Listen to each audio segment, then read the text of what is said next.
যারা অনলাইনে ফ্রিল্যান্সিং করো বা অনলাইনে ইনকাম করো, তোমরা সব থেকে মারা খাইবে হচ্ছে বিয়ার সময়। বিয়ে আগে করো নাহলে বাস খাইবা। এখন আমার একটা বন্ধু মিরপুর 10-এ থাকে, আমরা একসাথে কাজ কাম করি, এডিটিং এর কাজগুলো করি। আমাদের একটা গ্রুপ আছে বা আমার একটা কোম্পানি আছে, ওটার মাধ্যমে আমি ভিডিও এডিটিং সার্ভিস গুলো ওগুলো দিয়ে থাকি। আমার বন্ধু আমরা দুজনে একসাথে কাজ করি। এখন আমার বন্ধুর জন্য আমরা মেয়ে দেখতে গেছি গত শুক্রবার, এই ঘটনা। তো মেয়ে দেখতে যাওয়ার পরে মেয়ের মা জিজ্ঞাসা করছে যে ছেলের ইনকাম কত টাকা আর ছেলে কি কাজ করে। তো আমি বললাম জানতে ছেলের ইনকাম মানে যদি কমও করে, মান্থলি যদি একবারে লো, তাও 50,000 টাকা ফ্রিল্যান্সিং করে মোটামুটি কামায়। আর চাকরির বিষয় হচ্ছে ছেলে কোনো ধরনের চাকরি করে না, ছেলে ফ্রিল্যান্সিং করে।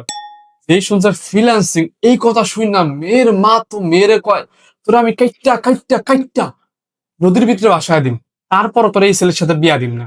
এখন মেয়েও কনফিউজড, মানে আমরাও কনফিউজড, এখন সমস্যা কি হচ্ছে জানি না তো আমরা। আর আমার বন্ধু তো এরকম করছে, আমি বন্ধু শেষ, আমি বন্ধু শেষ। এবং কি হয়েছে তোর? তখন আমি আন্টিকে ডাক দেখলাম, আন্টি কোনো সমস্যা থাকলে আমার আপনি ছেলে হিসাবে কইতে পারেন।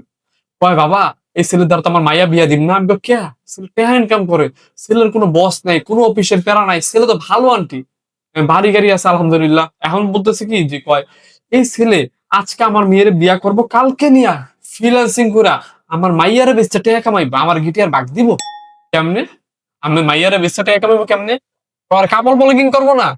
এখন আন্টি মনে করছে যে ফ্রিল্যান্সিং অর্থ হচ্ছে কাপল ব্লগিং, মানে জামাই বউ ভিডিও করে এটা অনলাইনে পাবলিশ করবো, এটাই ফ্রিল্যান্সিং। আন্টিরে কে বুঝাইবো? আন্টি ওইটা ছাড়াও ফ্রিল্যান্সিং আছে। অনেক বুঝানোর পর অনেক, মানে আমরা লাস্টে কি করছি, আমরা যে কাজ করি পুরো ডকুমেন্টারি আন্টির সামনে দিচ্ছি, আন্টি দেখেন আমরা এই কাজ করে। আপনি মনে করছেন যে আমরা কাপল ব্লগিং করবো এলাকা আপনার মায়েরা নিতেছি? হ বাবা, বর্তমানে বাংলাদেশের যে ইনফ্লুয়েন্সার সবাই তো কাপল ব্লগিং করে। আমরা কি ওইরকম ইনফ্লুয়েন্সার বা আমরা কি ওইরকম টাইপের লোক নাকি? তোমার বন্ধুর চেহারা দেখা, চেহারা তো খারাপ, মানে দেখা মনে হয়। তোমার কি লাইন খালি আছে নাকি? আমি কি না আন্টি আমি বিবাহিত।